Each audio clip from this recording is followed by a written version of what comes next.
The morning light over Snohomish had never been warm, but that particular day carried a heavier gray than usual. A thin mist drifted across the old cedar trees, and the steady drizzle tapped against the windows of the Cooper house in a rhythm that felt almost cautious. Inside, Marilyn Cooper stood by her workbench, running her fingers across the frame of an antique oak chair she had been restoring for weeks. The smell of varnish mixed with the scent of rain-soaked earth seeping through the cracked open window. This house had belonged to her late aunt, a woman who believed in quiet resilience and careful craftsmanship, traits Marilyn carried with her like heirlooms.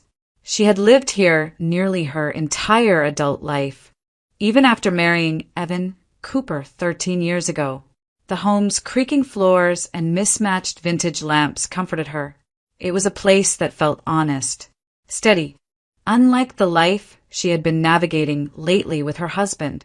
Evan, a corporate attorney in downtown Seattle, moved through the world with a polished ease that Marilyn admired once, before she realized how easily that polish could hide the intentions beneath. Their marriage had been stable on the surface, but over the past few months something in his demeanor had begun to shift. Small things at first, glances that didn't linger, answers that sounded rehearsed, a softness replaced by a tension she couldn't yet name. It was only when she picked up his blazer that morning, intending to brush off a speck of dust before he left for work, that she felt the first undeniable jolt. A small rectangle slipped from the inner pocket and landed quietly on the hardwood floor. Marilyn froze, then slowly bent to pick it up. A divorce attorney's business card. She stared at the name for a long, suspended moment. The drizzle outside blurred the edges of the window pane, making the room feel distant, like she was standing inside a memory instead of her own kitchen. Her fingers tightened around the card before she placed it back exactly where she found it. When Evan emerged from the hallway adjusting his tie, she said nothing. She simply handed him the blazer, her eyes neutral, her breath even. He didn't notice. Over the following days, the changes multiplied. Evan began keeping his phone face down on every surface, even at home, the screen lighting only to be silenced quickly by his hand. He worked later than usual, returning long after dark with vague explanations about meetings that ran over or clients who needed urgent attention. Marilyn watched all of it with a quiet, deliberate stillness. Sometimes he spoke about how a place in Queen and would make more sense for someone at my level, or how they were too far removed from where everything happens. He talked about skyline views, proximity to the firm, the convenience of city living. Yet each time he spoke, it wasn't the excitement of building a life together. It was the impatience of someone trying to shift pieces into place for a plan only he understood. One evening near the end of the month, Evan invited their friends Victor and Janet Hale over for dinner. The Hales were effortlessly charming, dressed in crisp city clothes that contrasted with Marilyn's lived-in home. They complimented the aged wood floors and the fireplace her aunt once adored. But their smiles felt stretched, their eyes moving through the rooms like appraisers. Over roast chicken and glasses of Sauvignon Blanc, Victor leaned back casually and said, "You know, Evan, the downtown market is wild right now. If you're thinking of investing in a condo, now's the moment. Queen Anne, Capitol Hill, everything's climbing." Janet chimed in, "And a home like this? You'd sell it in a heartbeat. People are desperate for character properties with space." Evan nodded with an ease that made Marilyn's stomach tighten. "I've been looking at some listings, just exploring options." Marilyn kept her gaze on her plate, letting the voices wash over her like distant waves. The drizzle outside had thickened into a steady rain, tapping harder against the windows. The room felt smaller, the air denser. She listened to every inflection, every glance shared across the table, and beneath it all, she felt something forming, like a storm she could sense long before she could see. Not anger, not fear, just an understanding, quiet and cold. a shadow settling into place. It was the first moment she realized the life she knew was no longer entirely hers. Rain drifted against the windows in slow, deliberate strokes. Soft at first, then steadier, as if the night itself was breathing. The living room in Snohomish felt unusually still. Lamps cast gentle pools of amber light across the floorboards, and the smell of damp cedar seeped through the small gap under the front door. Marilyn Cooper sat curled on the edge of the sofa, her mind still replaying the dinner 2 nights before, each sentence from the Hales sliding back into her thoughts like unwelcome echoes. Evan was upstairs showering. He had come home later than usual, muttering something about a brief that needed revisions. His voice carried fatigue. But Marilyn could hear the carefulness underneath. Every word chosen, measured, designed not to reveal anything at all. When he climbed the stairs, he left his phone on the coffee table without noticing. Marilyn didn't touch it at first. The rain deepened. The house settled. The shower turned on. Only then did she reach for the device, not with impatience, not with curiosity, but with the slow inevitability of someone who already knew what they were about to find. The screen lit up the moment her finger brushed it. A notification appeared, a name she recognized from the business card buried in his blazer. Joyce Whitman, attorney at law. Her pulse tightened, but her hand stayed steady as she opened the thread. The most recent message sat at the top, cold and clear. Once the condo is purchased during the marriage, the division will be straightforward. A drop of rain slid down the outside of the window just as Marilyn's eyes moved to the message beneath it, a longer one from earlier that day. I've reviewed the financials. Selling the current property first will simplify everything. We can finalize the filing 2-3 weeks after the acquisition. Under the text bubbles were attachments, spreadsheets labeled with surgical precision. Post-division _ projection .xlsx asset allocation _ PDF timeline _ phase 2 docs Maryland open 1. Lines of numbers. Projections. Notes. Assuming sale of Snohomish property proceeds as expected if spouse agrees to relocation as framed by client division. 50-50 per WA community property guidelines. Her breath caught, but not loudly. Not in shock, more like recognition. The pieces she had been trying to assemble quietly in her mind began aligning with a terrible clarity. Sell the house that was legally hers alone. Separate property inherited from her aunt. Use the proceeds as down payment for a marital purchase. Move her into a condo she never asked for. File for divorce while the new property was still fresh under community assets. Split it. Walk away with half. The plan wasn't emotional. It wasn't about dissatisfaction or conflict or even resentment. It was logistical, efficient, almost corporate. She scrolled further. Another message from Joyce. Once the environment is more controlled, preferably post-move, we can proceed without contest. Marilyn let the phone rest in her palm as if it were a fragile object, though nothing inside it felt fragile anymore. The softness of the lamps, the rhythm of the rain, the warmth of the room, all of it felt distant, muted behind a veil she hadn't realized she'd been wearing. Upstairs, water continued running. Evan hummed lightly, a tune she didn't recognize, something careless. Marilyn closed the messages, placed the phone back exactly where he had left it, and sat motionless for several seconds. She didn't cry. She didn't speak. She didn't pace or collapse or gasp. Instead, she inhaled slowly, deeply, as if claiming the air for herself. The shock was there, sharp, undeniable, but beneath it, something else was beginning to surface. A colder, quieter awareness. A shift from confusion to clarity. From instinctive fear to deliberate observation. The first shadow had come earlier that month. Tonight, the darkness took shape, and Marilyn, sitting alone in the rain-soaked stillness of her Snohomish home, finally understood she was no longer living beside a man. She was living inside a strategy. The transformation didn't arrive with anger. It arrived with silence. The rain eased by the time Marilyn reached North Seattle, but the sky remained a dull slate, holding the remnants of a storm that refused to fully pass. Her father's house sat on a quiet street lined with towering fir trees, each one swaying gently in the cold wind. Warm light spilled from the windows, golden, steady, and familiar, a striking contrast to the dim tension that had filled the Snohomish home she shared with Evan. Franklin Cooper opened the door before she could knock twice. His white hair was tied back, his flannel shirt worn soft from years of use.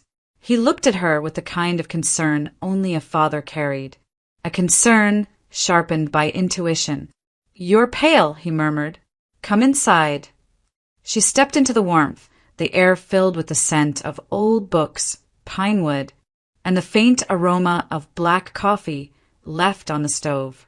They sat at the dining table, Marilyn's hands wrapped around a mug she never drank from, Franklin watching her with unwavering patience until the words began to untangle themselves.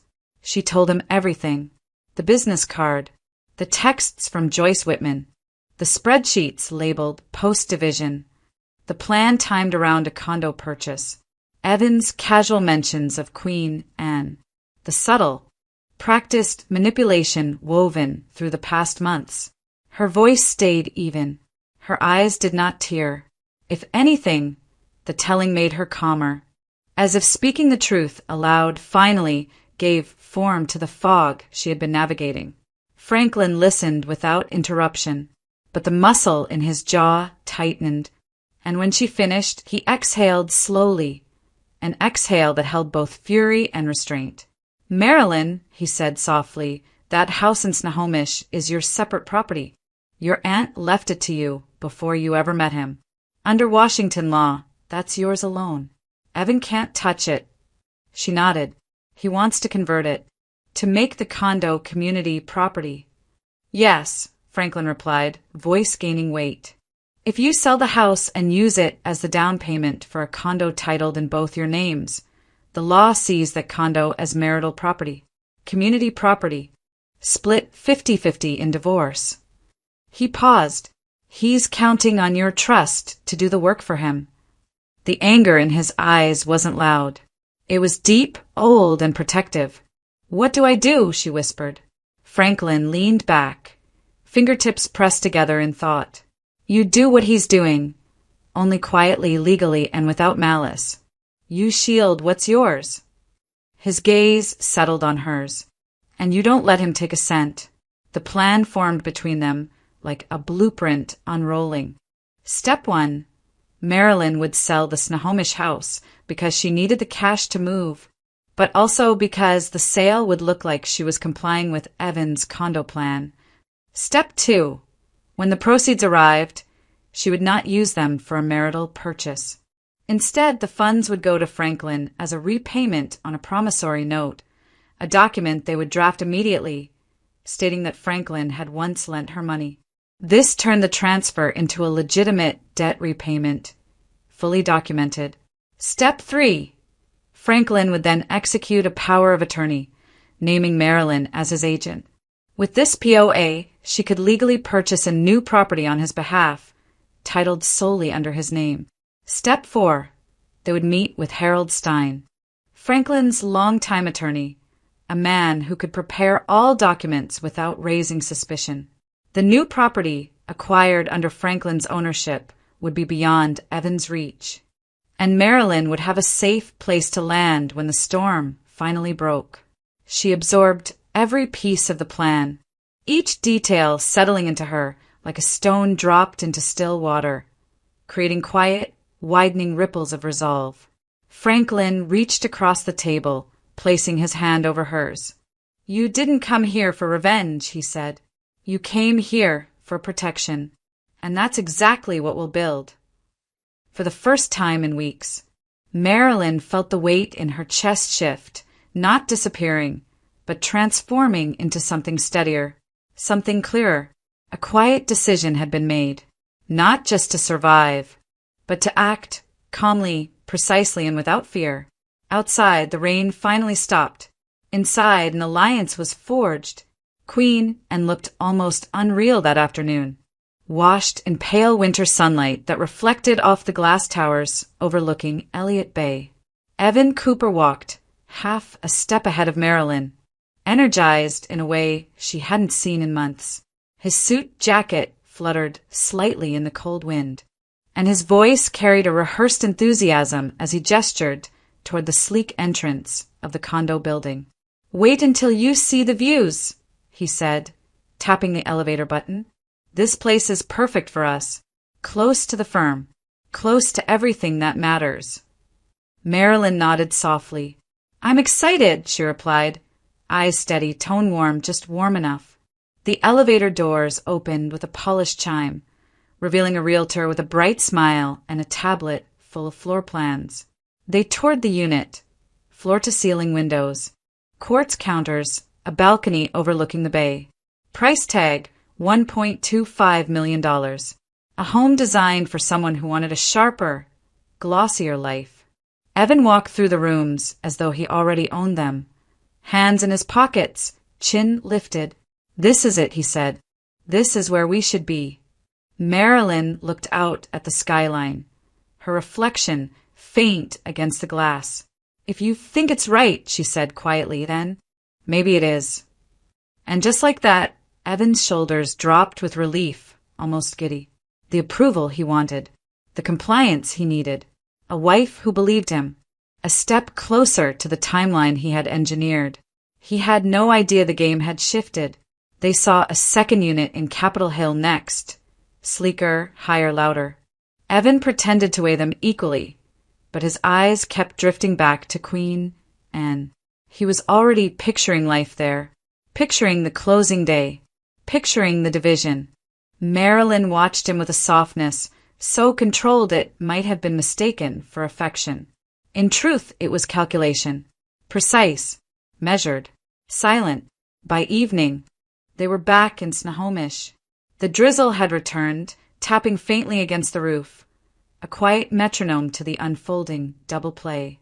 Evan spread out brochures on the dining table, pointing out square footage, investment potential, projected appreciation. Marilyn sat across from him, chin resting on her hand, matching his excitement beat for beat. "This is a new chapter," Evan said, his smile almost boyish. Marilyn smiled back. "It really is." He didn't notice the slight shift in her eyes, the calmness that bordered on dangerous. While Evan sent emails to the realtor confirming their interest, a different scene was unfolding across Seattle. In Franklin Cooper's home office, stacks of documents lay neatly arranged beneath a desk lamp. A promissory note, drafted to look years old, detailing a personal loan Franklin had once extended to his daughter, a power of attorney, giving Marilyn full authority to conduct real estate purchases on Franklin's behalf. A paper trail, mapped with surgical precision by Harold Stein, showing repayment, transfer, and the legitimacy of every financial movement. No detail missed, no signature out of place, no step that could be challenged in court. "These will hold," Harold murmured, flipping through the pages with a critical eye. "They need to," Franklin replied. Meanwhile, back in Snohomish, Evan opened his laptop and clicked through escrow paperwork, humming under his breath. He slid the screen toward Marilyn. "Just initial here," he said. She didn't hesitate. Her pen glided across the page. A wife agreeing, a husband assuming. Escrow opened. A good faith deposit sent. A timeline set in motion. When the documents were signed, Evan leaned back, satisfied. "Feels good, doesn't it?" Marilyn's expression softened. "It feels inevitable." He mistook the word for agreement. In truth, it was prophecy. The night deepened. The drizzle turned to rain. And the dual play continued. One side eager, confident, certain. The other side silent, steady, and preparing for the inevitable fracture.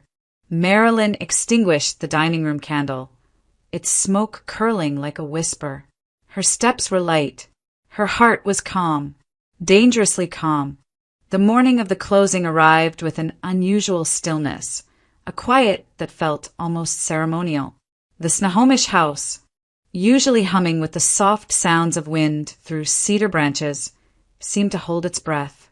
Moving boxes lined the hallway in uneven stacks, each one labeled in Marilyn's careful handwriting. Some boxes were light, tools, brushes, polish. Others were heavier, filled with the last pieces of her aunt's life.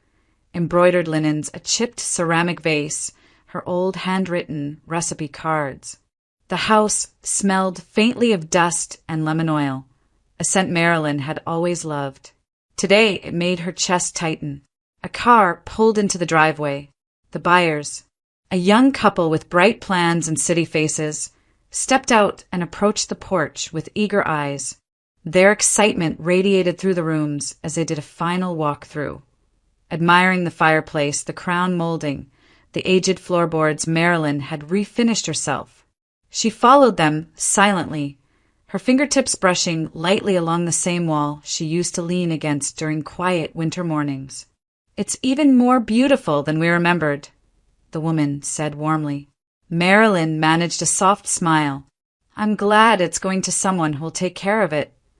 Behind her, Evan stood with his arms folded, smiling with the self-satisfaction of a man who believed every piece of the future was falling into place.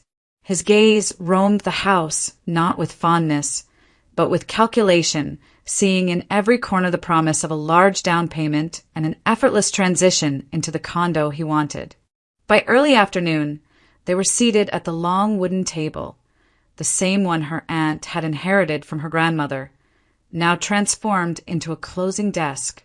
The escrow officer slid documents across the surface one by one. Signatures, initials, confirmations, disclosures. Marilyn's pen moved steadily, her face unreadable. Evan signed with barely concealed excitement. When the final document was notarized, the escrow agent closed a folder and gave a professional, practiced smile. "Congratulations. Funds have been released. You'll see the wire hit within the hour. Just under 900,000. Evan exhaled sharply through his nose, a sound of triumph. "That'll make the Queen an offer unstoppable," he said, glancing at Marilyn with a grin that did not reach his eyes. She nodded faintly, but her gaze drifted past him, toward the window overlooking the yard. The moment the agent left, Marilyn stepped outside alone. The drizzle had lightened into a soft mist, coating the grass in a silvery sheen. She walked slowly around the property one last time. The cracked stone pathway, the overgrown hydrangeas, the tall cedar her aunt planted the year Marilyn turned 8. Every corner held a memory. Summers where she learned sanding techniques under the porch. Autumns spent carving out new beginnings after heartbreaks. Winters warmed by her aunt's quiet humming as she cooked dinner. Marilyn paused by the workshop window. The light inside was dim now. The room empty except for a stray paintbrush lying abandoned on the counter. Her throat tightened, but she held the emotion like she held everything else. Quietly, privately, she placed her palm against the cool wood of the doorframe. "Thank you," she whispered under her breath. Not to the house, but to the life she had lived here, to the safety it had given her, to the version of herself that grew inside its walls. Behind her, Evan called out, "Ready? We should get going. We've got appointments tomorrow." His voice broke the moment like a stone hitting still water. Marilyn turned, the mist clinging to her hair. "Yes," she said softly, "I'm ready." But her eyes held a certainty he could not see. Leaving wasn't defeat. It was preparation. As she locked the door for the final time, she didn't look back toward Evan, only toward the horizon, where the road to North Seattle and her father's plan waited quietly, solidly. The house was no longer hers, but her future was. The late afternoon crowd buzzed softly inside the small cafe tucked near the base of Columbia Center. Baristas moved with practiced rhythm, steaming milk. sliding cups across polished countertops. Outside, downtown Seattle pulsed with traffic and rushing pedestrians, the usual hum of a city that didn't pause for anyone's heartbreak. Marilyn Cooper waited at a corner table, hands wrapped around a cup of cooling tea. She had chosen this place deliberately, close enough to Evan's firm that it wouldn't raise suspicion, yet quiet enough that a single conversation could change the trajectory of her life. When the door opened with a soft chime, she looked up. Sophie Larson stepped inside, a petite woman in her late 30s, dressed in a charcoal blazer, with dark hair pulled into a low knot. She scanned the room, spotted Marilyn, and approached quickly, almost nervously. Her eyes carried something heavy, something she had been holding for too long.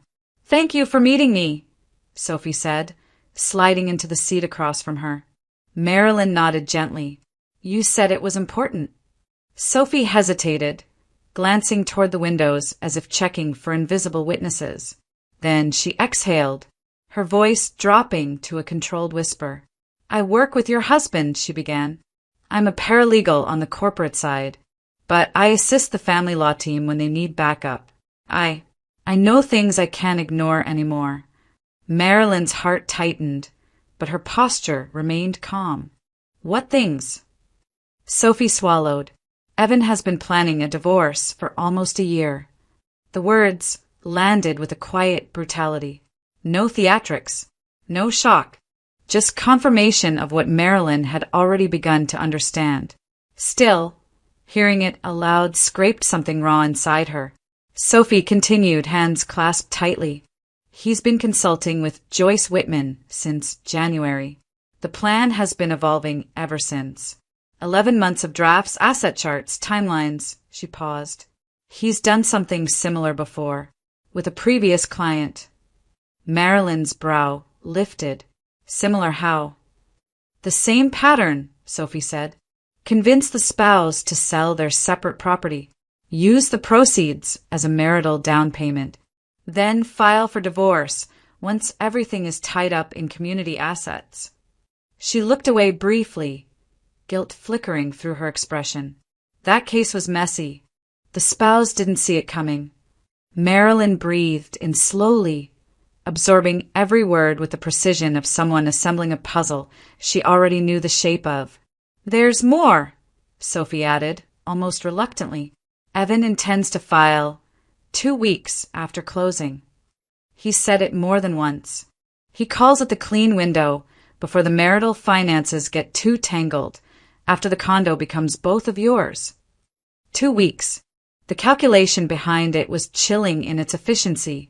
Sophie pushed a small envelope across the table. "I can't give you firm documents. It would cost me my license. But I can give you these."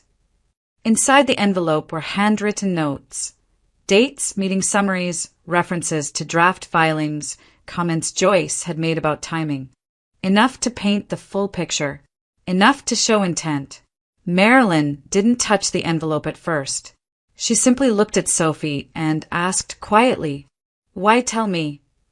"Because it's wrong," Sophie said, voice trembling despite the steadiness she tried to maintain. "And because you don't deserve to be blindsided. You've always been kind when you came by the office. He isn't." A silence settled between them, heavy but clear. Marilyn finally reached for the envelope and slipped it into her bag with deliberate care. "Thank you, Sophie." The paralegal exhaled shakily, relief and fear mingling in her expression. "Whatever you're planning, just be careful." Marilyn offered a small, controlled smile. "I already am." Sophie left first, disappearing into the crowd outside. Marilyn remained seated for a long moment, feeling the weight of everything solidify inside her. Not despair, not panic, but clarity. Sharp and cold. This wasn't suspicion anymore. It wasn't theory or fear or intuition. It was fact, documented, timed, deliberate. The drizzle began again outside. Streaking the windows, blurring the shapes of the city, she suddenly saw with new eyes. Marilyn stood, smoothed her coat, and stepped into the rain. The truth didn't break her. It steadied her, because now she knew exactly what she was walking toward and what she would no longer allow behind her. The air inside the escrow office felt overly conditioned, the kind of crisp chill meant to keep clients alert, focused, ready to sign life-altering documents without missing a single line. Fluorescent lights hummed overhead. A pot of coffee sat untouched on a side table. Evan Cooper strode in with the buoyancy of a man who believed he had engineered the perfect moment. "This is it," he said, adjusting his tie as he held the door for Marilyn. "After today, everything changes." Marilyn stepped in with a gentle nod, her expression calm, the faintest trace of a smile resting at the corners of her mouth. Not the smile of someone buying a dream home. The smile of someone watching a clock strike the exact second she had been waiting for. They were greeted by the signing agent, who ushered them into a glass-walled conference room. A stack of papers awaited on the polished table. Purchase agreement, deed of trust, disclosures, escrow instructions, acknowledgments. Evan sat quickly, rubbing his hands together. "Let's get started." The signing agent cleared her throat politely. "Just for verification, these documents will be executed under the authority of Franklin Cooper, correct?" Evan barely looked up. Yes. My father-in-law is helping with some financing. Let's proceed." He didn't ask who the legal owner would be. He didn't ask why the deed packet bore only one printed name. He didn't ask why Marilyn alone was signing. He didn't even look. Marilyn retrieved the POA from her bag, sliding it across the table with serene precision. "As Franklin's appointed agent," she said softly, "I'll be signing on his behalf." The agent nodded, reviewing the forms. "Everything is in order." Evan leaned back, satisfied. "See? Smooth. I told you the condo market moves fast." Marilyn signed page after page, each signature elegant and composed. Marilyn Cooper, attorney-in-fact for Franklin Cooper. With each stroke of the pen, the trap closed another inch. The agent reviewed the final packet, stamped it, notarized where required, and slid the documents neatly into a folder. "Congratulations," she said. "Ownership will record within 48 hours. Escrow is officially closed." Evan clasped his hands, a triumphant grin cutting across his face.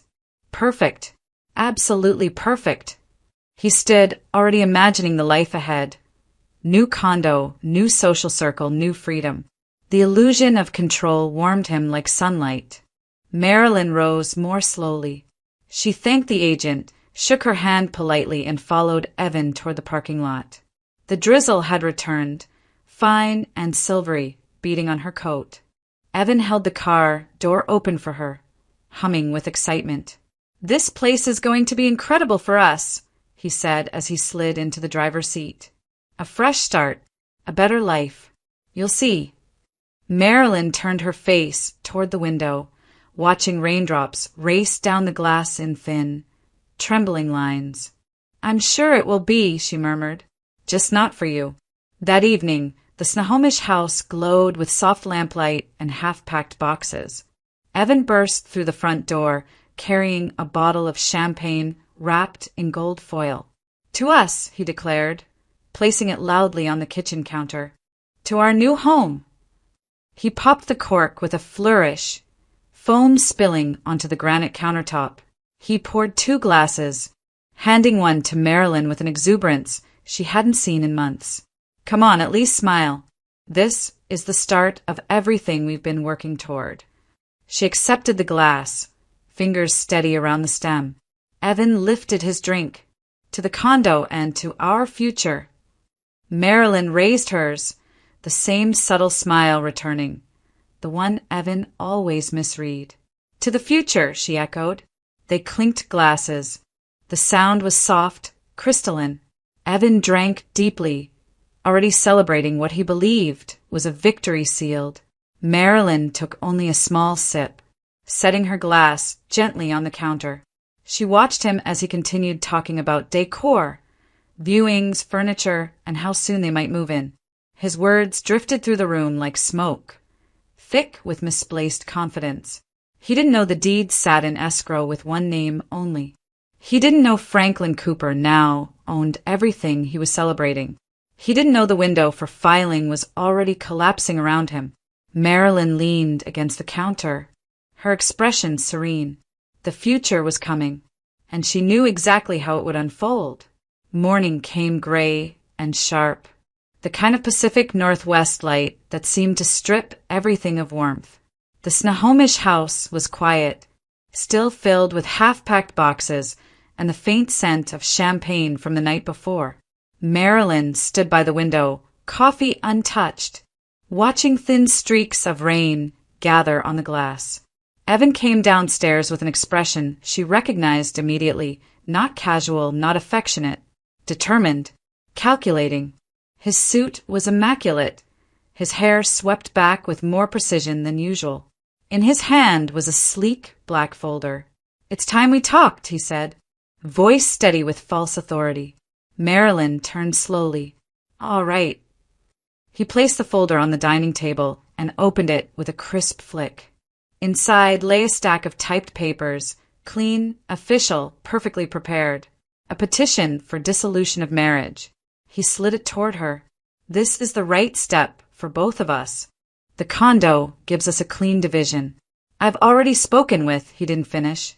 Marilyn, without a word, reached into her tote bag and laid 3 items gently beside his papers. First, a printed spreadsheet labeled post-division _projection.xlsx. Second, screenshots of messages from Joyce Whitman, the attorney he believed was invisible to her. Third, a written statement in Sophie Larson's handwriting.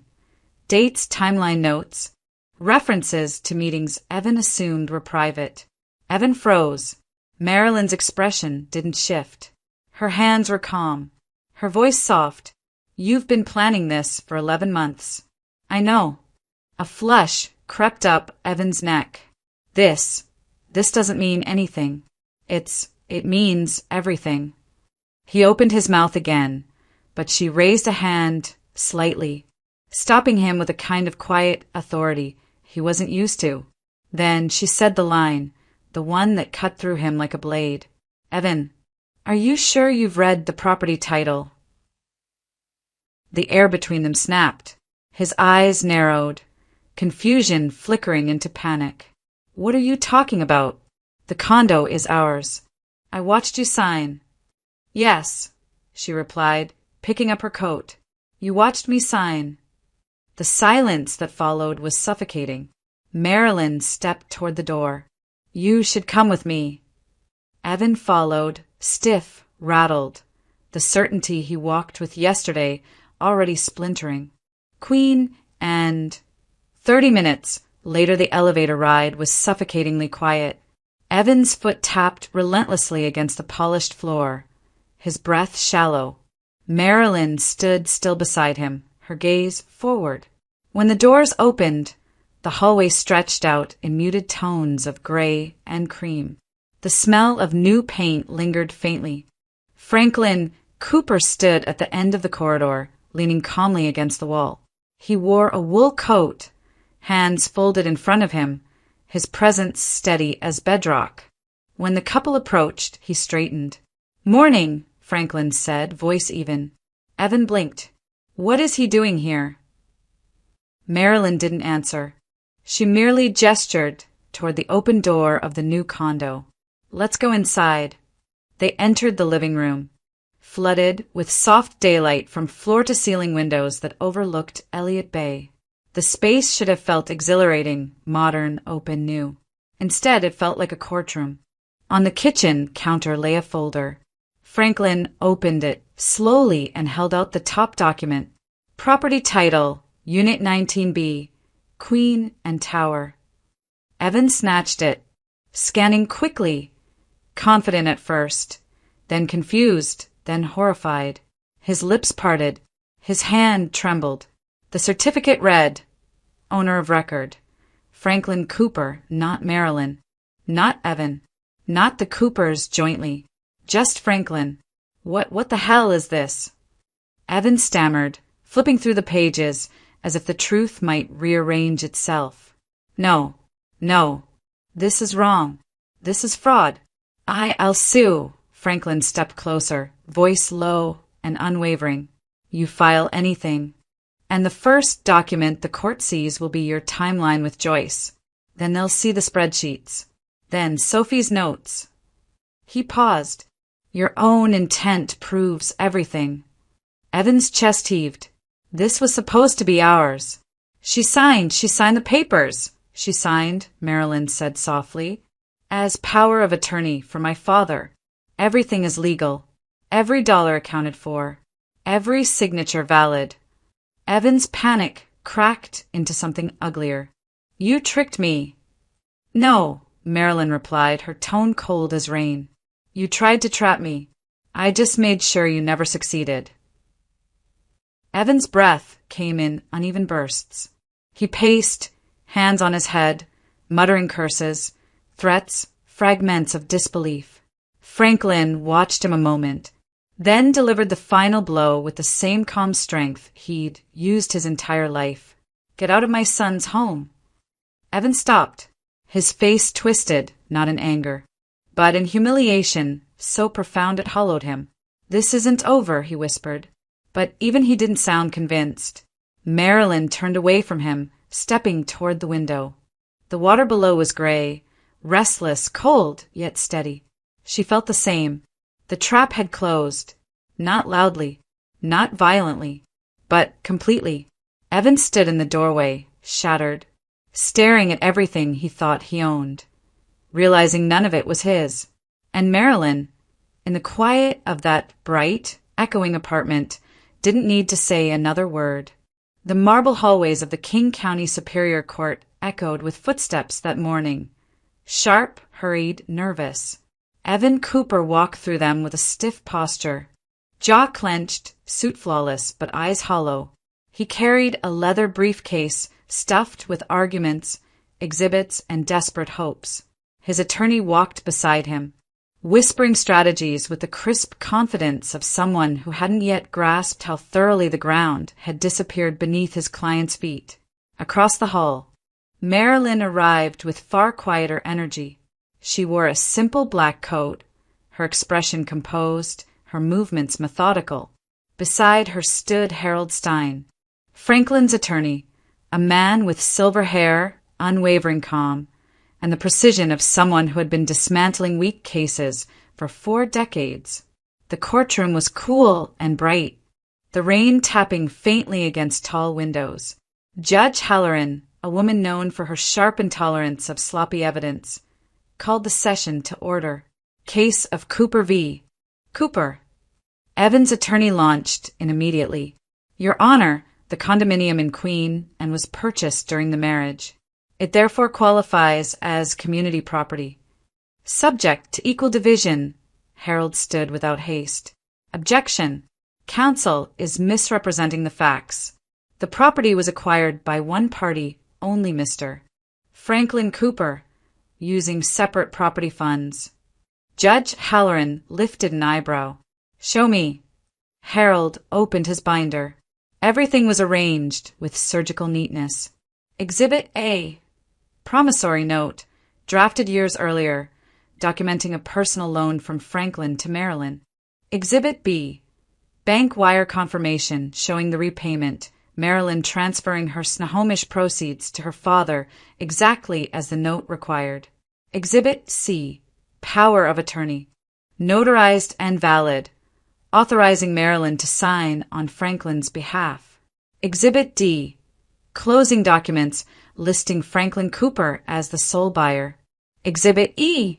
A timeline highlighting Evan's meetings with Joyce Whitman, thinly disguised attempts to manipulate marital asset classification. Every paper was authenticated. Every step matched Washington law. Nothing leaked. Nothing contradicted another page. The judge flipped through the exhibits slowly, her expression unreadable. Evan's attorney tried again, louder this time.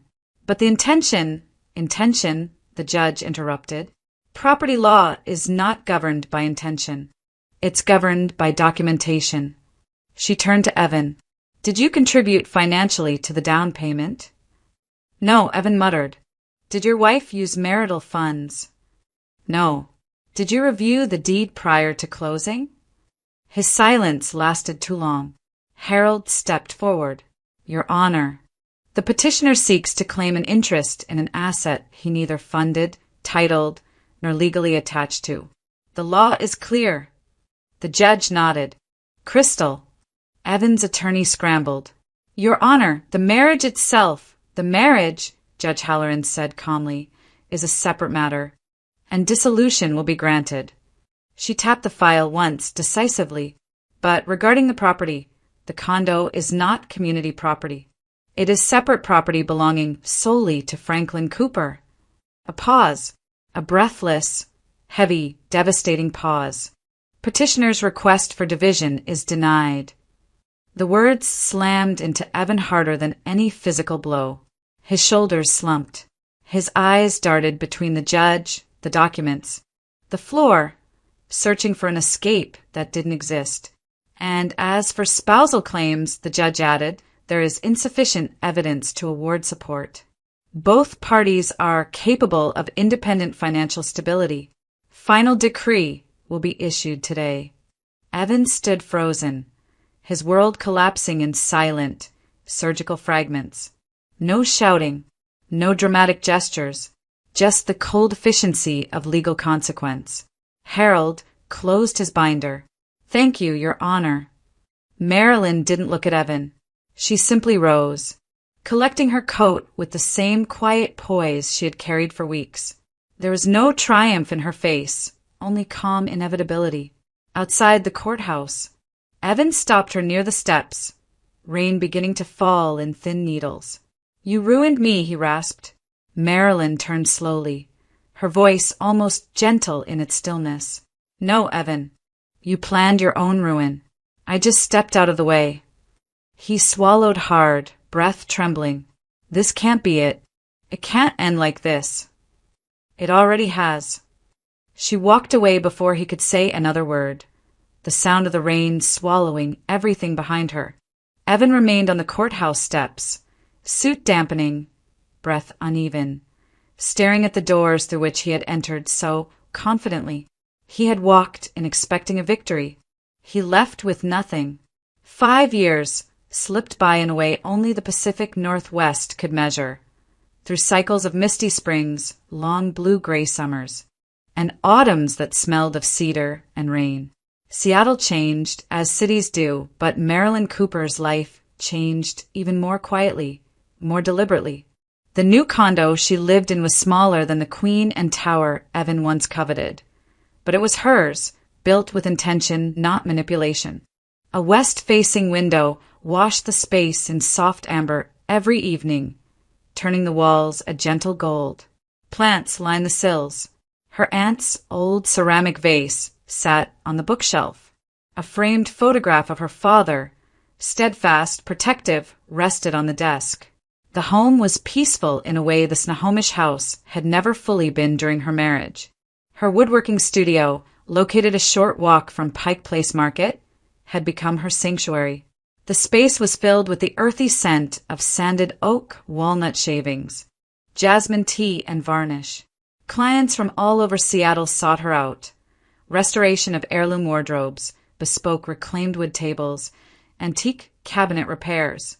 She worked with her hands and with quiet precision, just as her aunt had taught her, each project grounding her in a way life with Evan never had. Success hadn't come through ambition or notoriety. It came through consistency, depth, integrity, and the strange magnetism of survival. Sometimes, years later, she ran into Evan, once in a grocery store, once outside a courthouse, once passing through a skybridge downtown. Each time he looked older, not in years but in weight. His once sharp posture softened.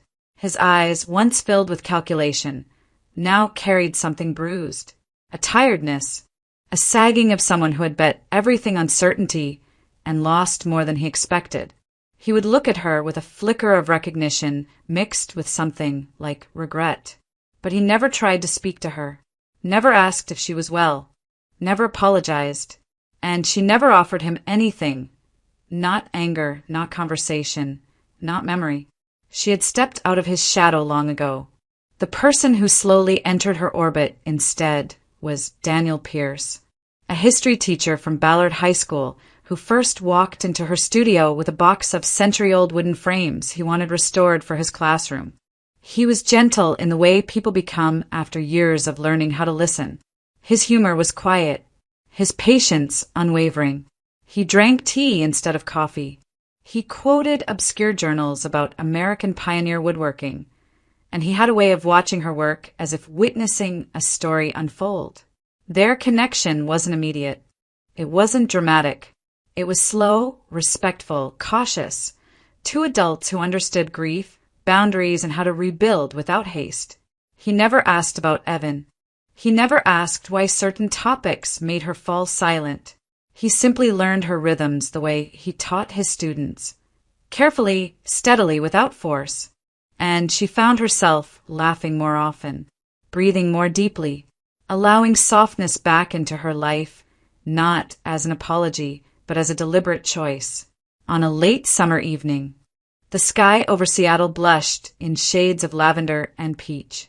The light caught on the ferry docks, the windows of downtown high-rises, the surface of Elliott Bay.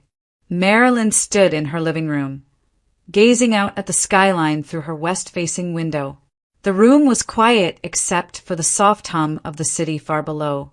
She rested her hand against the warm glass, feeling the pulse of everything she had survived, not as a wound, but as a testament. Her reflection showed a woman who had been broken open, examined her life piece by piece, and rebuilt herself with the precision of a craftsman. Not louder, not harder, just stronger. Daniel called from the kitchen, asking if she wanted dinner soon. His voice was gentle, grounding. She smiled, not the small, careful smile she once wore around Evan, but a real one, warm and unguarded. "I'll be right there," she replied. For a moment longer. She looked out over Seattle, the place where she lost everything she thought she needed and found everything she truly did. The light touched her face, soft and golden. A quiet victory, a life reclaimed, not with noise, not with vengeance, but with peace.